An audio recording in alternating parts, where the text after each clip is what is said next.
Well, ultimately, most presidential elections are decided on the question of whether the economy is growing or whether it's contracting.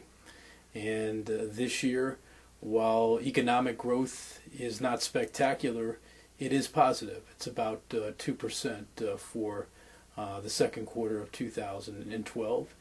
And that indicates a positive environment for President Obama. There's quite a bit of speculation that the economy is weighing him down, and to a certain extent, that's true relative to other presidents who have run where the economy has been even stronger.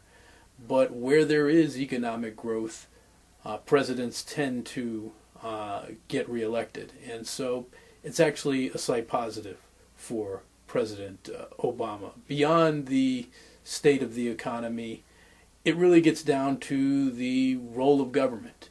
Should government be doing more in the areas of regulating the economy, promoting environmental protection, reducing inequality, or should the government take a more hands-off approach, lower taxes, overall less spending? That's traditionally been a dividing line between the two parties, and President Obama is going to advocate for a more progressive government, higher taxes on wealthier people, greater levels of government support for healthcare, education, protecting the environment, while Mitt Romney argues for a general reduction in taxes and fewer regulations on the environment, on health and safety for business as a means to help promote economic growth. And from that perspective,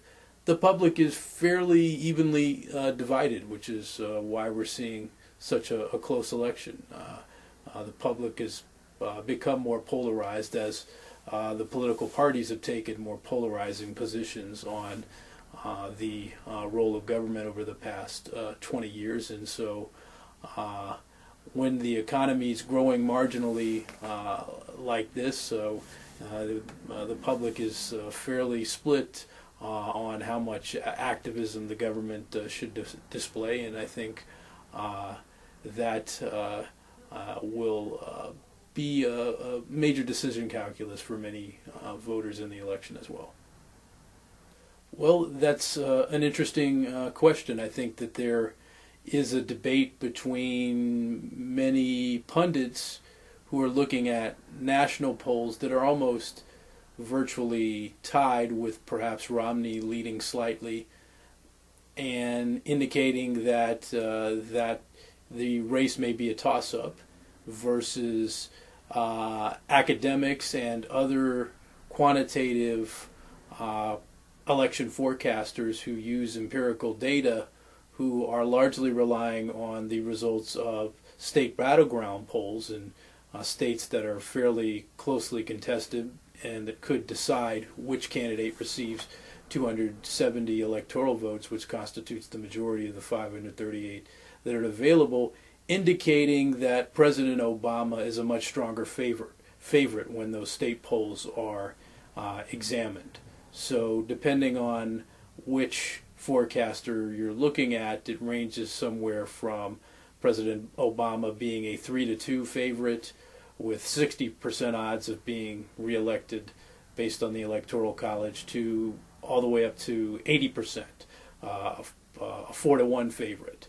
And so I would tend to agree with the latter group, the political scientists and the statisticians who look at it and make President Obama not an overwhelming favorite, but certainly a clear favorite at this point. Not that Mitt Romney still couldn't win the election. If on Wednesday we wake up and Mitt Romney is the president-elect, it wouldn't shock me, but I would be surprised. I think at this point President Obama has a lead, especially in the critical battleground state of Ohio, that is not large, but it has been consistent across multiple polls, which suggest that he will probably prevail on Tuesday. I would also add the Senate race here in Massachusetts, while it is still close, certainly over the past couple of weeks, it is looking more and more likely that Elizabeth Warren will defeat Scott Brown and pick up that Senate seat and become the first female U.S. Senator from the state of Massachusetts.